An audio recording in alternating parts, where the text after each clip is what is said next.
El domingo la palabra de Dios nos hablaba de la vocación a la que todos somos llamados cuando Dios nos llama a la vida. Y cuando somos bautizados, somos llamados nuevamente a la vida de santidad, llamados a la existencia, llamados a la santidad. Y es por medio del santo bautismo que recibimos, en el cual nos insertamos en el cuerpo místico de nuestro Señor Jesucristo, en el que Dios nos hace ese llamado a la vida de la gracia.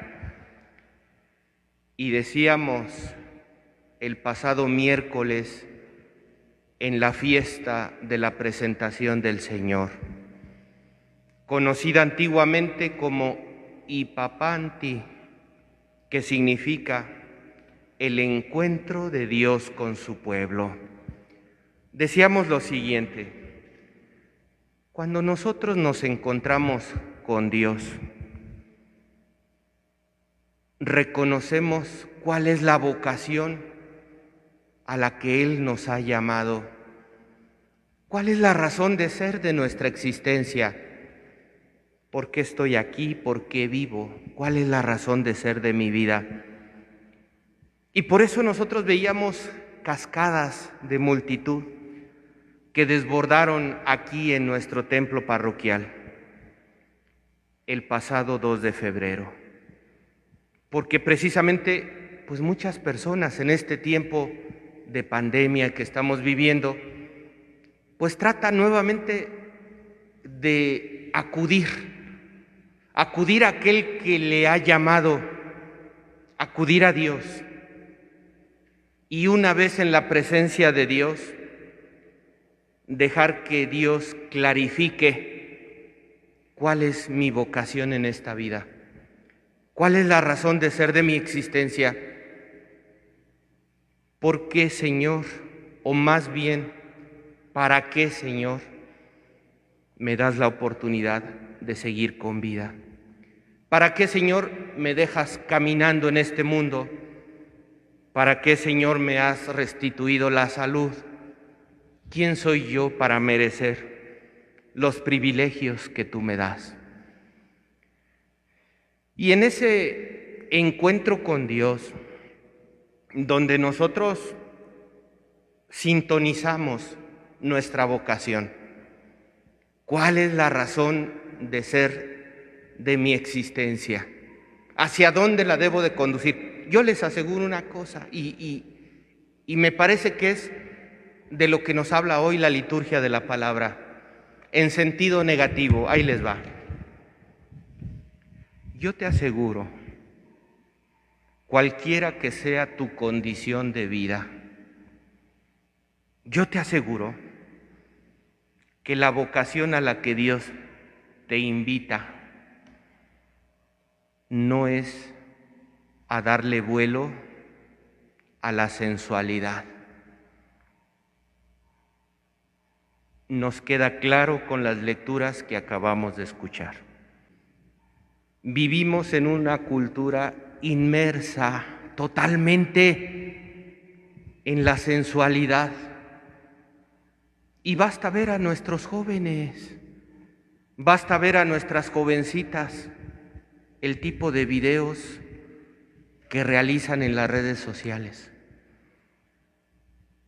Digo esto consciente de que esto no gusta a mucha gente, porque es lo que nos ofrece el mundo, porque es lo que nos ofrece la vida cotidiana. Pero yo, si algo puedo afirmar en este día, de acuerdo a las lecturas que acabamos de escuchar y al ritmo de la liturgia que estamos viviendo desde el domingo y el 2 de febrero que acabamos de celebrar, la vocación a la que Dios nos llama, por la cual busca la realización de nuestra existencia, no es una vida inmersa en la sensualidad. Y entonces, ¿por qué nuestras sociedades están totalmente imbuidas en un ámbito meramente de sensualidad. Ciertamente es necesaria esa relación de las personas para que pues la perpetuidad de la especie se asegure, pero no es el centro de nuestra existencia y desafortunadamente nuestras sociedades están metidas totalmente en ello. Imagínense, les voy a poner un ejemplo.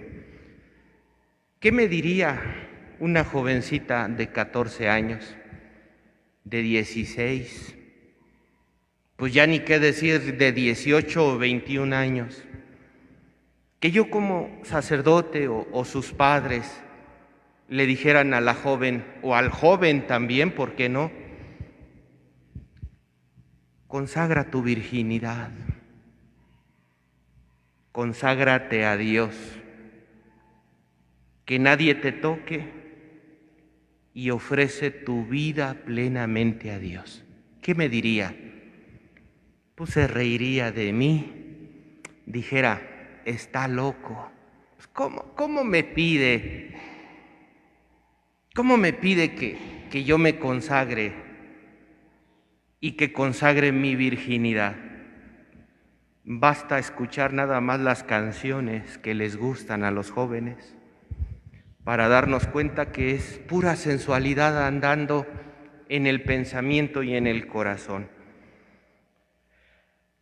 Pues con todo ello, con esta cultura de la sensualidad, hoy vengo vestido de rojo. Y vengo vestido de rojo porque celebramos el martirio de una virgen, de una mujer que se consagró totalmente a Dios, sobre todo consagró su virginidad. Y no fue la única de su época. Nosotros hemos escuchado a Santa Inés, a Santa Cecilia, a Santa Lucía, y de ese mismo grupo de vírgenes consagradas, hoy celebramos a Santa Águeda. Decidió consagrarse pura y virgen para toda la vida por amor a Dios. Hoy día los conventos de las mujeres se están vaciando porque las mujeres dicen, ni loca que yo consagre mi virginidad a Dios. Pregunta, ¿acaso la actitud de Santa Inés, Santa Cecilia, Santa Lucía, Santa Águeda dejó de ser vigente en nuestro mundo contemporáneo? Yo creo que no, porque la realización del ser humano sigue siendo la misma. La vocación a la que Dios nos llama a vivir en plenitud es la que le ofreció a los primeros cristianos y nos la sigue ofreciendo a nosotros. Hubo un gobernador quinciano que enamoró a Santa Águeda o quiso enamorar a Santa Águeda, pero como Santa Águeda no se dejó tocar, el gobernador, haciendo uso de poder, la llevó a un prostíbulo y en el prostíbulo querían que ella perdiera su virginidad, pero su amor a Dios hizo que nada ni nadie quebrantara su juramento de virginidad y de pureza hecho a Dios. Repetía ella el Salmo 16, Señor, defiéndeme como a la pupila de tus ojos, a la sombra de tus alas escóndeme de los malvados que me atacan, de los enemigos mortales que me asaltan. Por supuesto que el gobernador se enfadó, la mandó destrozar, le destrozó el pecho a machetazos. Cuenta la leyenda que se le apareció el apóstol San Pedro y le curó las heridas y la animó a sufrir por Cristo. El tirano le preguntó, ¿quién te ha curado? Ella respondió, he sido curada por el poder de Jesucristo. ¿Cómo te atreves a nombrar a Cristo si está prohibido? Y ella respondió, y creo que esta respuesta es clave en la liturgia de la palabra de hoy: yo no puedo dejar de hablar de aquel a quien más fuertemente amo en mi corazón. El amor de Águeda estaba totalmente dedicado a Dios. Su perseguidor la mandó echar sobre llamas y brasas ardientes, y mientras ella se quemaba, se chamuscaba, repitió estas palabras: Oh Señor, Creador mío, gracias porque desde la cuna que me has protegido siempre, me has apartado del amor mundano, de lo que es malo y dañino. Gracias por la paciencia que me has concedido para sufrir. Recibe ahora en tus brazos mi alma. Y diciendo esto, expiró. Desde los antiguos siglos cristianos, Santa Águeda es la intercesora a la que acuden los cristianos para que les consiga el don de lograr dominar el fuego de la concupiscencia y la inclinación a la sensualidad. ¿Habrá alguien que hoy día le pida eso a Santa Águeda? Inmersos en este mundo que nos ha empujado a ser esclavos de la sensualidad. La liturgia de la palabra nos presenta dos ejemplos: el rey David y el rey Herodes. Ambos reyes fueron esclavos de la sensualidad. El rey Herodes ardía en deseos por su sobrina Salomé y quería incluso darle la mitad de su reino. ¿Verdad que así dice el Evangelio? Darle la mitad de su reino con tal de desahogar sus pasiones por Salomé. No obstante, Herodes vivía con la que era esposa de su hermano. O sea, fíjense ya hasta dónde te va llevando el problema de una sensualidad descontrolada. Primero le quitó la esposa a su hermano y se fue a vivir con él. Y luego también quería acostarse con la hija de su hermano. Y fue capaz incluso de ofrecer la mitad de su reino. Por supuesto, Herodías, que no tuvo empacho de estar con un hermano y luego con otro hermano, mucho menos tuvo empacho de ofrecerle a su hija, a su propia hija, al rey Herodes. Y sabemos que al final Herodías, en su corazón malvado, le pidió la cabeza de Juan el Bautista. Ese es un ejemplo de un rey.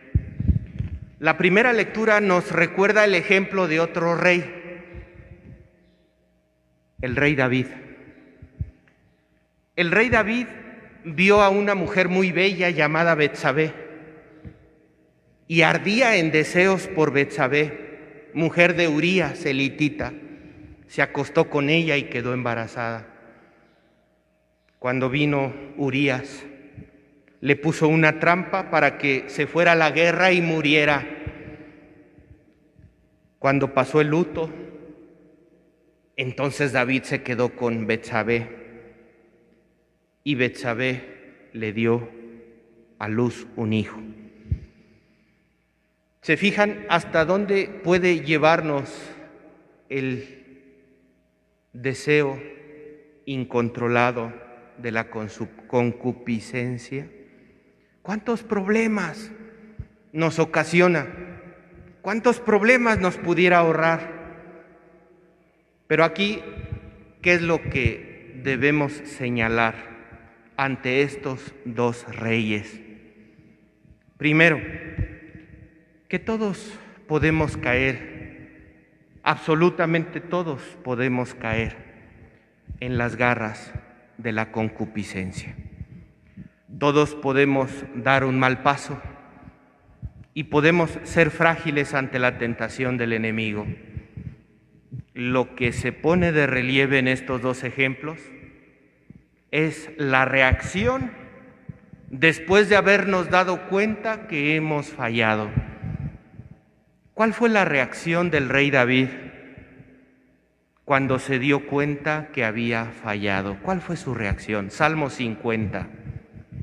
Salmo 50 compuesto por David cuando se dio cuenta de su error.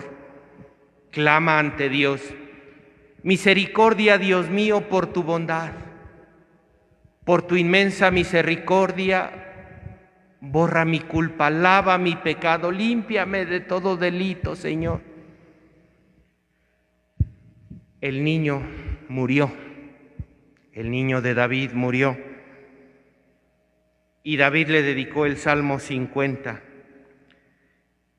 porque mientras el niño vivía, David ayunaba y lloraba porque estaba el niño enfermo. Decía David: ¿quién sabe si Dios tendrá compasión de mí por mi falta? Finalmente Dios se apiadó de él. David consoló a su mujer y dio a luz un hijo, y ni más ni menos que ese hijo fue el rey Salomón. David se arrepintió y Dios tuvo compasión de él. ¿Qué pasó con Herodes? Herodes se arrepintió, y eso que admiraba a Juan el Bautista, y eso que le gustaba escuchar sus predicaciones. Cuando Herodías le pidió la cabeza de Juan el Bautista, Herodes seguramente se dio cuenta de su error. Herodes se dio cuenta seguramente de que estaba fallando a Dios, porque tenía a Juan Bautista como un hombre de Dios. Pero a diferencia del rey David, Herodes no acudió a Dios, sino nada más experimentó un sentimiento de tristeza. Se puso triste, dice el Evangelio, pero en vez de enmendarse ante los ojos de Dios, se consoló con ese sentimiento de tristeza y aceptó cortar la cabeza a Juan Bautista. No se arrepintió. Y finalmente sabemos que ese mismo Herodes, el hijo de Herodes el Grande, que mató a los niños, ese mismo Herodes fue el que estuvo trayendo a Jesús con Pilatos cuando Jesús fue sacrificado. No quiso reconocer a Jesús, no quiso reconocer a Dios por medio de su profeta Juan Bautista. No quiso reconocer la vocación a la que había sido llamado el rey Herodes. Tuvo un encuentro con Jesús, pero él dijo: no, no es Jesús, es Juan el Bautista, a quien yo le mandé cortar la cabeza. No reconoció a Dios en el encuentro que Dios quiso tener con él. Pues son dos ejemplos y una realidad en la que nosotros estamos inmersos. Pidámosle a Dios que nos ayude a tener un equilibrio en lo emocional, en lo sensual, en la concupiscencia, y que por intercesión de Santa Águeda nosotros sepamos clarificar nuestro caminar en esta vida, dándonos cuenta que la mejor vocación a la que Dios nos llama en esta vida no es la concupiscencia, sino es la realización plena de nuestra humanidad, glorificando nuestra vida ante los ojos de Dios. Que así sea.